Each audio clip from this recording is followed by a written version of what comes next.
नमस्कार दोस्तों। पंचतंत्र की कहानियाँ जीवन उपयोगी हैं। जीवन के हर पहलू पर कहानियाँ लिखी गई हैं और धरती के सभी जीवों के द्वारा, जीवों के माध्यम से कहानियाँ कहलवाई गई हैं। मनुष्य, जानवर, पशु, पक्षी जितने भी हैं, सरीसृप, सबकी एक अपनी जुबान होती है, लेकिन पंचतंत्र में सबको जैसे मनुष्य की भाषा होती थी उसी तरह से जानवरों से भी बुलवाया जाता था और बड़ा ही अच्छा माध्यम था, बड़ी अच्छी कल्पना थी कि सभी सरीसृप, जानवर, पशु, पक्षी सब बोलते थे और अपनी अपनी बातें रखते थे और मित्रता और शत्रुता सब निभाते थे जैसे मनुष्य निभाते हैं। मनुष्यों में एक गुण बहुत ज़्यादा है, ज्ञान है। जानवरों में ज्ञान नहीं होता है, इसके कारण वह खाना पीना, सोना और बच्चे को जन्म देना यह मनुष्यों और जानवरों में समान है। लेकिन मनुष्य में क्या ज़्यादा है? ज्ञान है, बुद्धि है, धर्म है। इन सब से वह जानवरों से भिन्न है। तो पहले के समय में छोटे छोटे बच्चों को दादियाँ कहानी सुनाया करती थी, नानियाँ कहानी सुनाया करती थी। बच्चे बड़े ध्यान से उनकी बातें सुनते थे और कहानियाँ इतनी अच्छी होती थी, वह जीवन उपयोगी होती थी, बच्चों के मन में एक छाप हो जाती थी और वह कहानियाँ पूरी जिंदगी वह याद रखते थे। तो चलिए, एक कहानी आज हम फिर लेके आए हैं और यह पंचतंत्र से है और जानवरों के माध्यम से है। इसमें कहानी है सिंह और सियार की। तो सिंह और सियार की कहानी दोस्ती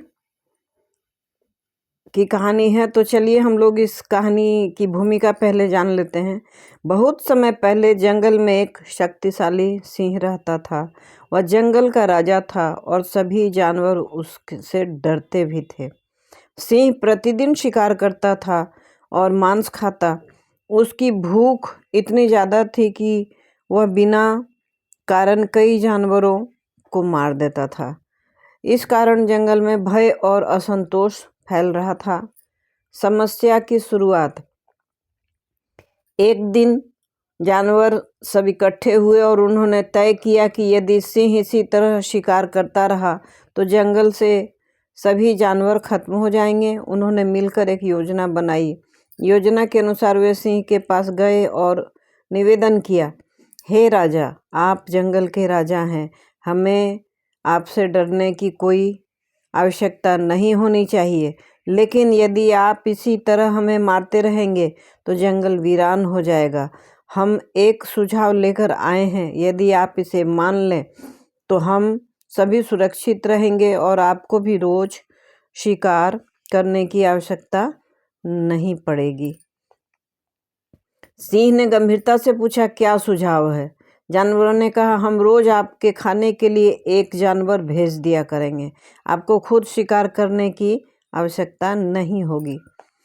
सिंह ने सोचा कि यह योजना अच्छी है क्योंकि इससे उसे मेहनत नहीं करनी पड़ेगी और भोजन भी समय पर मिल जाएगा। उसने प्रस्ताव मान लिया और शर्त रखी कि यदि कोई जानवर समय पर नहीं आया तो वह जंगल के सभी जानवरों को मार देगा। यह बहुत बड़ी धमकी थी सिंह के द्वारा जंगल के जानवरों को। सियार की योजना। कई दिनों तक यह व्यवस्था ठीक से चलती रही। जानवर रोज बारी बारी से अपनी जान बचाने के लिए एक साथी को सिंह के भोजन के लिए भेजते रहे। एक दिन एक सियार की बारी आई। सियार बहुत चालाक था, तो उसने सोचा, यदि मैं सिंह के पास जाऊं तो मेरी मृत्यु निश्चित है, लेकिन यदि मैं अपनी बुद्धिमानी का उपयोग करूं तो मैं अपनी जान बचा सकता हूं। सियार ने एक योजना बनाई। वह धीरे धीरे चलता हुआ सिंह के पास पहुंचा। सिंह भूखा था और गुस्से से गुर्रा रहा था। उसने सियार को देखा और गरजते हुए कहा, तू इतनी देर से क्यों आया? क्या तुझे मेरी भूख का अंदाज नहीं है? अंदाजा नहीं है। सियार डरते हुए बोला, हे महान राजा, मैं समय पर आ रहा था, लेकिन रास्ते में मुझे एक और सिंह मिला। उसने मुझे रोक लिया और कहा कि वह इस जंगल का असली राजा है। मैंने उसे कहा कि वह जंगल आपका है, लेकिन वह मानने को तैयार नहीं हुआ। उसने मुझे धमकी दी और कहा कि मैं उसके पास वापस जाऊं। बड़ी मुश्किल से मैं वहां से जान बचाकर आया हूं। अब सिंह क्रोधित हो गया। सियार की बात सुनकर सिंह बहुत क्रोधित हुआ। उसने कहा, उसने मेरे जंगल में आकर मेरा अधिकार कैसे छीना? मुझे तुरंत उसके पास ले चलो, मैं उसे सबक सिखाऊंगा। सियार ने कहा, राजा, वह आपके जितना ही शक्तिशाली है। उसने मुझे कुएं के पास रोका था। यदि आप चाहें तो मैं आपको वहां ले जा सकता हूँ। सिंह ने तुरंत सियार के साथ जाने का फैसला कर लिया। सियार ने कहा, राजा, वह आपके ही जितना शक्तिशाली है, इसीलिए थोड़ा सावधानी बरतने की आवश्यकता है। सियार की यह चाल थी। सियार सिंह को लेकर एक गहरे कुएं के पास पहुंचा। उसने सिंह से कहा, राजा, वह दूसरा सिंह इसी कुएं में है, अंदर छिपा हुआ है। जैसे ही आप कुएं में देखेंगे, आपको वह दिख जाएगा। सिंह ने कुएं में झांका और उसे अपनी परछाई दिखी। पानी में अपनी परछाई देखकर उसे लगा कि सच में कुएं के अंदर एक और सिंह है। उसने गुस्से से गरजना शुरू कर दिया।